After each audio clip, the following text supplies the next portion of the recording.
Hey guys, welcome back to Study with Fun. आज हम पढ़ेंगे chapter नहीं है, basically this is the poem from chapter 8, that is on killing a tree. We are going to read the blue box. You must have observed people cutting down trees, but can they kill a tree? Is it easy to do so? Let us read the poem and find out what the poet says on killing a tree. So जैसे कि हम इस blue box को पढ़ के अंदाजा लगा ही सकते हैं और chapter के नाम से ही हम देख सकते हैं on killing a tree. Killing a tree means cutting down trees. Basically, they're talking about the afforestation और deforestation की हम इसमें बात करेंगे. अब यहाँ पे पोएट कहता है कि अगर हम एक ट्री को काट देते हैं तो क्या ऐसा होता है कि वो मर जाता है? जरूरी है कि वो काटने से मर जाता है? क्या वो रीस्टैब्लिश नहीं कर सकता खुद को? क्या वो फिर से पैदा नहीं हो सकता? क्या हमारे एक चाकू मारने से दुनिया के सारे पेड़ खत्म हो जाएंगे? तो हमें ये पढ़ना पड़ेगा कि पोएम में क्या है और क्यों इस पोएम का नाम रखा हुआ है killing a tree, on killing a tree. So let's begin with the first paragraph. It takes much time to kill a tree. Not a simple jab of the knife will do it. It has grown, slowly consuming the earth, rising out of it, feeding upon its crust, absorbing years of sunlight, air, water, and out of its leprous hide, sprouting leaves.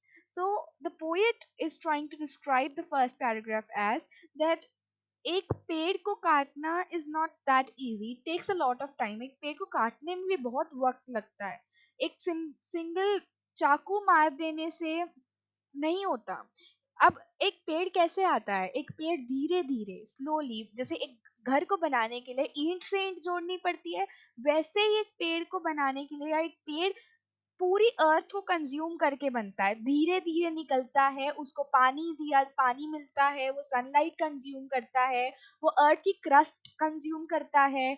Sunlight मतलब सालों तक वो absorb करता है. Basically this is absorbing years of sunlight. तो it is absorb, the word is called as the absorb word, तो इसका pronunciation absorb होता है. So absorbs years of sunlight, air, water, and out of its leprous high sprouting leaves.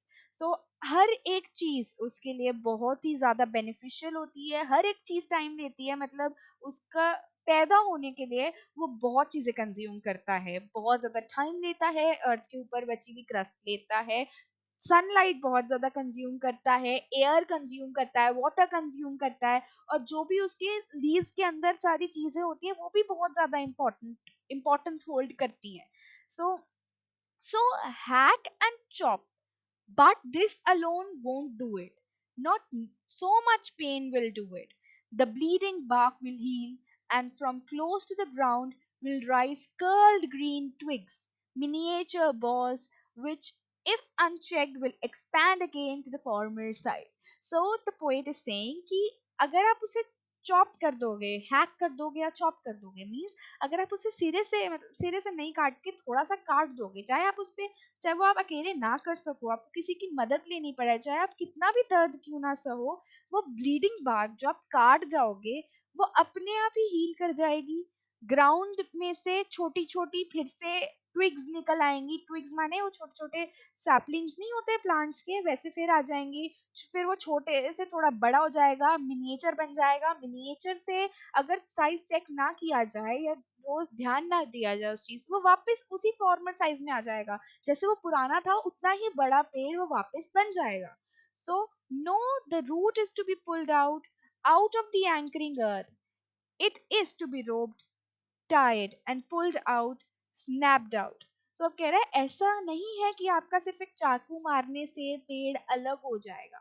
ये ऐसा नहीं होता. अगर आपको अपने पेड़ को कहीं से निकालना पड़ता है तो उसे जड़ से अलग करना पड़ता है. So like you have to pull out the root of that tree. अगर जब तक उसकी रूट्स नहीं निकलेंगी वो वापस री इस्टेब्लिश कर लेगा अपने आप को. So out of the anchoring earth it is set to be robbed, tied and pulled out, snapped out.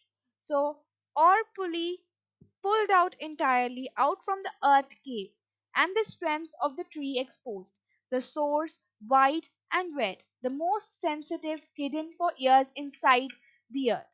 So, अगर आप उसे बाहर इंटायरली भी पुल कर लोगे, अर्थ के केव में से भी निकाल लोगे. अर्थ का केव मतलब जो धरती का धरा जिसे हम कहते हैं ना, like we have all the soil, sand, the crust. आप क्रस्ट से एकदम जड़ से भी अलग कर लोगे तो the strength of the tree is exposed. जब तक उसकी strength is the roots, roots उसकी strength होती है. जब तक आप उसकी strength को नहीं बाहर निकालोगे, the source white west more sensitive and hidden for years inside the earth. तो आपको जब तक बहुत ज्यादा जड़ में घुसी हुई है वो, अब इतने सालों से वो ट्री हो रहा है, तो the most sensitive hidden part will be hidden inside the earth. अर्थ के अंदर छुपा पड़ा होगा वो कहीं.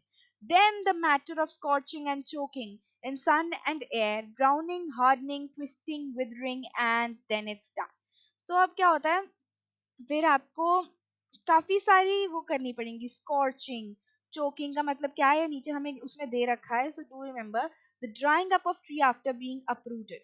अब आपने एक ट्री को उसकी जड़ से उखाड़ दिया, means you have pulled out the roots of the tree from the earth's cave and it is all free. So then what will happen is it will scorch and choke, meaning then the matter of scorching and choking means the tree will dry up completely, the sun and air browning and hardening, twisting and withering. So complete process it's given that the sun और air से फिर उसे कोई फर्क नहीं पड़ेगा, brown hard हो जाएगा, वो ट्विस्ट हो जाएगा, विदर हो जाएगा पूरा, और फिर completely destroy हो जाएगा. That is how we kill a tree.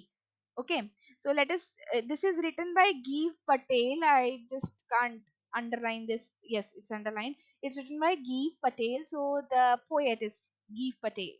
Let us read the glossary ones because ये extracts में पूछी जा सकती है. जैब, सडन रॉ ब्लो. सो जैब माने चाकू छुरी काटना, मतलब एक रफ तरीके से अंदर घुसा देना. Leprous hide means the bark. Leprous hide is used in you have read leprous hide, so yeah, here we have in the first paragraph the leprous hide. So it is the bark of the tree, the huge bark. So and hack, cut roughly and strikingly. ये तो मैंने पहले ही बता दिया था कि किसी भी चीज को काटना, उसे चॉप या हैक करना is one of the same thing. So heavy blows means जोर जोर से चॉप करना. Anchoring earth, trees are held securely. हाँ, मैंने ये भी बोल दिया था कि anchoring earth means the roots here refers to as the roots, snapped out, chopped out.